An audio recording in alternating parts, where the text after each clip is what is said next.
Ce n'est pas ta religion qui fera de toi un bon mari et fidèle. Dans une vidéo, j'ai entendu le fameux pasteur Marcelo Tunasi dire qu'il a failli échouer son mariage, qu'autour de lui, beaucoup de pasteurs ont échoué leur mariage.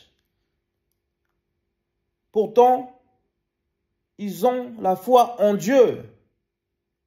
Ce sont des représentants du Seigneur sur terre. Ils maîtrisent les versets de la Bible comme personne. Ils passent leur temps à faire de la pédagogie, à diffuser l'évangile au plus grand nombre.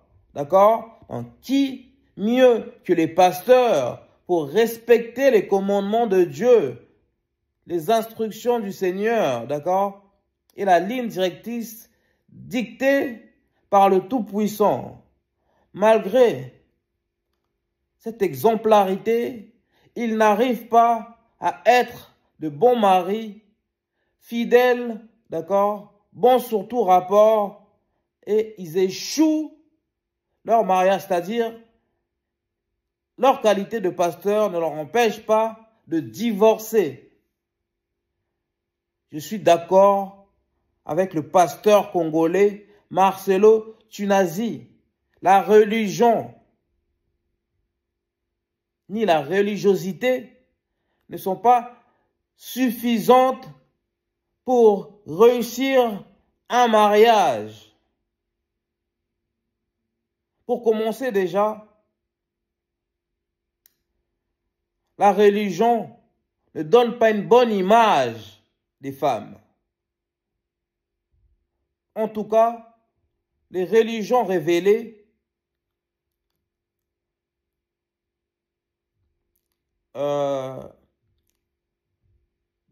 accordent une importance secondaire aux femmes.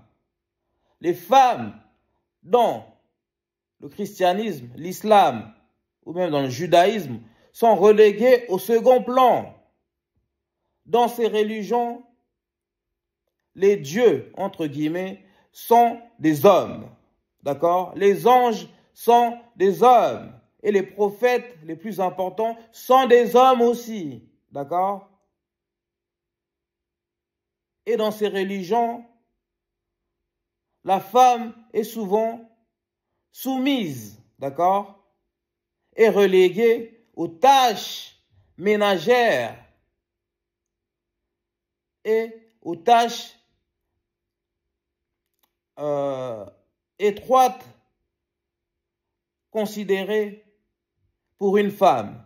Par exemple, la Vierge Marie, non seulement elle a donné naissance à Jésus, mais c'est le Tout-Puissant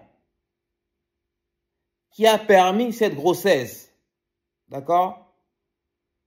Là encore, elle n'a pas joué un grand rôle dans l'existence de Dieu sur terre. Parce que dans la religion chrétienne, on nous dit que c'est l'Immaculée Conception. C'est-à-dire, l'Immaculée Conception, c'est-à-dire, c'est grâce à Dieu que Marie est tombée enceinte. Parce que Joseph, son mari, était stérile. D'accord? Là encore, la femme est reléguée au second plan. D'accord? Voilà pourquoi ces religions ne peuvent pas vous permettre d'être des bons maris, des maris fidèles, des maris respectueux, des maris à l'écoute. D'accord? Et il ne suffit pas de respecter les commandements, d'aller à l'église tous les dimanches, d'accord? De prêcher la bonne parole aux uns aux autres, d'accord? De prier 100 000 fois par jour, d'accord? Pour être un mari digne de ce nom. Ce n'est pas la religiosité qui fera de vous un mari exemplaire, d'accord? En plus, ces religions, le christianisme, l'islam et le judaïsme, sont très dogmatiques, d'accord? ces religions sont très politisées. Et dans la politique, non plus, on donne un rôle mineur à la femme. D'accord? Et ces religions sont prosélytes, c'est-à-dire ne respectent pas la foi des autres.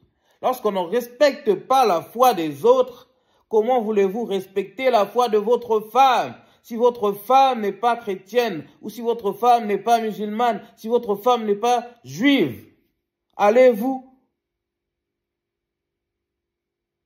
la forcer à adopter votre religion comme beaucoup de chrétiens, de musulmans, de juifs font afin de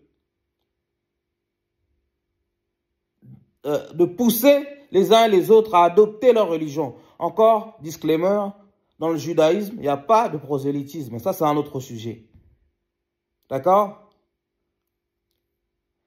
Ce qui fait que beaucoup d'hommes de Dieu, notamment les pasteurs, échouent leur mariage. Parce qu'ils ont tendance aussi, comme dans la Bible, comme dans l'islam, d'accord, à reléguer les femmes au second plan. Dans ces religions, la femme est une fidèle de seconde zone. Comment voulez-vous que les gens qui croient en ces religions, d'accord, les adeptes de ces religions qui minimisent l'importance de la femme, soient des bons maris, respectent leurs femmes, d'accord, fassent la part belle à leur épouse.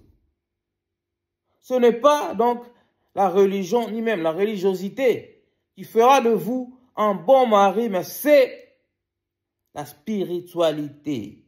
D'accord? Il y a une différence entre la religion et la spiritualité. D'accord?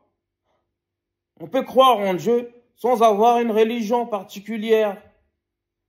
On peut reconnaître l'existence du Seigneur sans avoir adopté une religion quelconque. D'accord? C'est la spiritualité qui nous pousse à avoir une morale respectable.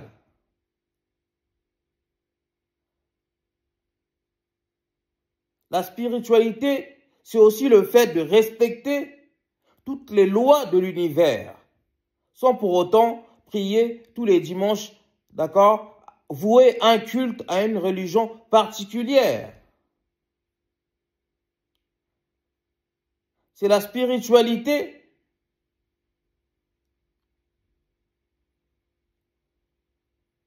qui nous pousse à faire le bien autour de nous, à respecter notre prochain. En effet, même les athées ont une spiritualité. D'accord? Lorsqu'on est croyant et on a la foi en une religion quelconque et on n'a pas de spiritualité, on ne peut pas être un bon homme ou une bonne femme. D'accord? On ne peut pas être exemplaire. Moi, je connais beaucoup d'athées, d'accord, qui se comportent mieux que les croyants que je connais. Et je l'ai toujours dit, moi, je préfère que quelqu'un ne croit pas en Dieu et qu'il soit exemplaire dans ses faits et gestes, qu'il agisse de bonne manière, d'accord, qu'il soit bon sur tout rapport, que d'avoir un fidèle, un inconditionnel de Dieu qui ne respecte rien, qui ne respecte pas son prochain et qui fait du mal à tous azimuts. Donc moi, j'invite à tous les hommes de Dieu, aux pasteurs, aux imams, d'accord, et à tous ceux qui croient en Dieu, à tous les hommes qui ont dédié leur vie à la foi, d'avoir d'abord et avant tout la spiritualité et de ne pas écouter la Bible ou le Coran qui nous dit que la femme a été créée grâce à la côte de l'homme. Ça, c'est une fable. cette fable a conduit au patriarcat. D'accord? Et c'est ce patriarcat qu'il y a dans les religions révélées, d'accord, qui empêche les hommes, d'accord, même les pasteurs, à être des maris bons et exemplaires. D'accord? Affranchissez-vous de l'image dégradante que les religions révélées font de la femme et adoptez la spiritualité, sortez du dogme, d'accord? Sortez de la politique qui veut que l'homme domine la femme afin de devenir des êtres spirituels. Et en devenant des êtres spirituels, vous allez être des bons maris, des maris respectables. Et vous pourrez réussir votre mariage.